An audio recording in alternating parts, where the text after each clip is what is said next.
Schools across the country are pushing for diversity quotas, and college students agree. That is, unless it hurts their sports teams. Diversity should be a factor in hiring decisions and in college admissions processes. Yeah, absolutely. Absolutely. I mean, I think it's an absolute necessity. Absolutely. There should be more diversity in basically every single field. So what about diversity quotas on sports teams, college sports teams? Do you guys think? Yeah, I think that should be skill-based. Yeah, absolutely. Same thing. Same thing. We want to win. Probably not. I feel like it should be based off talent. That's something that's a little bit different. That's different. Joining us now is the campus reform reporter who interviewed those students, Ophelie Jacobson. Ophelie, that's fascinating. So, okay, first of all, was it universal when they changed their minds when it came to sports?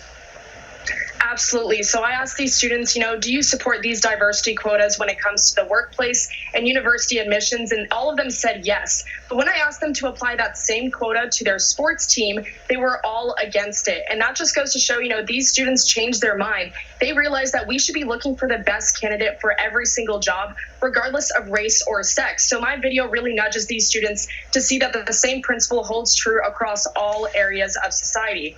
I'm a woman. I want to be recognized for the work that I do as a reporter, not for the fact that I'm a woman. And I can guarantee you any successful American in this country would want to be recognized for the work they did rather than what they looked like. Right. Now, Ophelie, I really want to be optimistic, but before I'm not going to just leap. I'm not going to jump to optimism, so I'm going to have to walk through it with you. So you laid bare for them their inconsistency, their hypocrisy on this. Did they rationalize it? Did they have a reason for differentiating athletics and sports teams from academics, admissions, or job requirements? Or did they see their hypocrisy and change their entire position?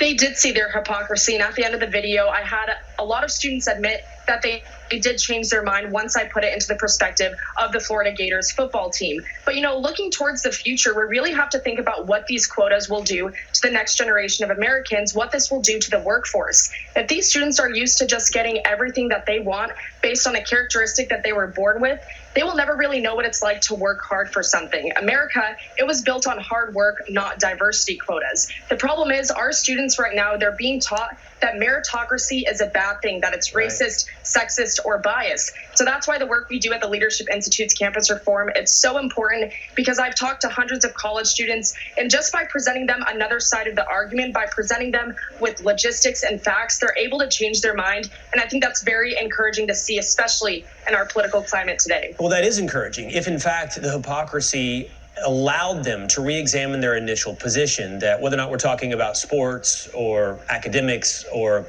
the field of work, that you want to hire the best people for the job, regardless of background, color, gender, ethnicity, sexual orientation. You want the best person for the job. And if they're capable of seeing that correlation between athletics and everything else, that's a real sign for the future. That's optimism. That means you've done a good job. And I hope you're right. I hope they don't rationalize it in some way and go, well, but sports is different. So I love sports. And it's a place where we can still reserve for meritocracy. So I do find that as a silver lining. Nice job, Ophelie. It's a good. We just got done talking about confronting ideas you disagree with, and this is an example of you persuading some young people to see their own hypocrisy. Nice work. Thank you so much. All right.